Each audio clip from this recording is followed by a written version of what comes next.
Thank you, Chairman, and welcome, Commissioner. Thank you. I'll jump right in.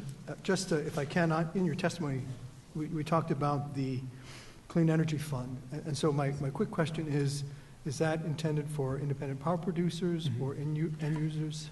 Assemblyman, I'm going to defer to, if it's okay with you, to DPS and NYSERDA to answer that. Clean Energy Fund will be managed by them. Just going to highlight something just for your purpose in terms of a team approach. I see two issues. If it is IPPs, one, we're going to need to look at the rate of reimbursement to the IPPs. That's been an issue for them for a long time. It's prevented a number of independent power producers from coming online. And two, if we're talking about using renewables, we need to be more prepared for intermittent energy production. And I would suggest to you respectfully that we need to look at energy storage.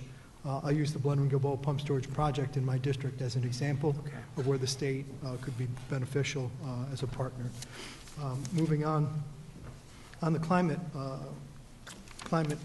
change mitigation, just a request, and again, as we look at resiliency, I know we've had long conversations about that in my district. We have. Irene and Lee took their fair share of communities out.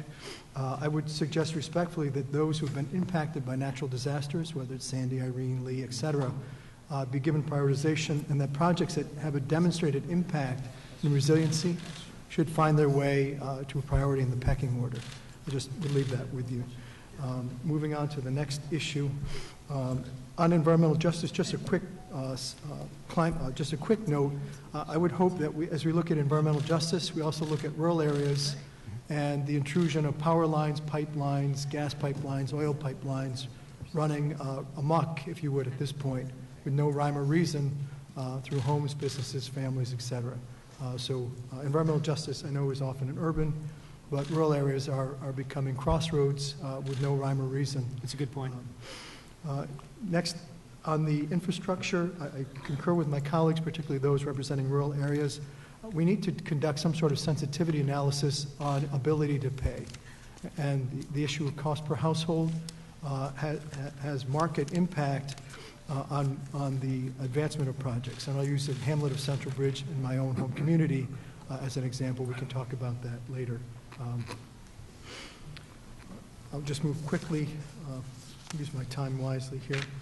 In terms of the issue of the forest rangers and tourism, on page 1 of your testimony, you talked about attention to the Catskills.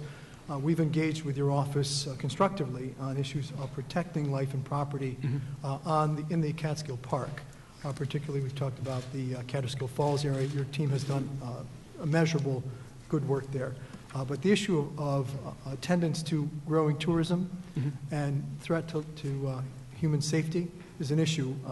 I'm respectfully suggesting we look at the timber harvesting dollars and see if we're truly maximizing return on state lands, and maybe see if there's a way on a sustained basis to increase that target number and use that for dedicated staff to protect life and property. We'd be happy to do that. I mean, I have some good news on that front. You may be aware in the last 2 years, we've actually not only increased timber sales in state lands sustainably 50%, but also increased the revenue to $6 million, which is actually a record for us. And my suggestion, respectfully, be to look at tourism and particularly protection of life and property on forested lands in the watershed, in the park, Catskill Park, et cetera, to use some of those lands as a dedicated source, as we're doing for the waste tire recycling fee for solid waste. I'd be happy to talk with you about that.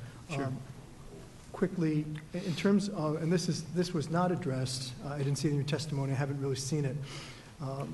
In the issue of solid waste, I continue to be horrified at reports within my district of going through the process, and I hate to say the facade of source separation and recycling, only to hear that waste is landfilled and in worst cases commingled with garbage.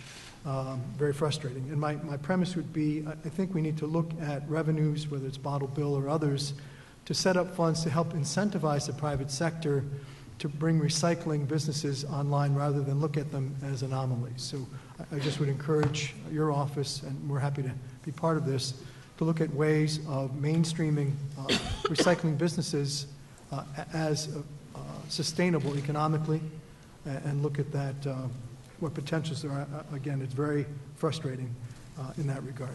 So my time is done, and thank you. Thank you.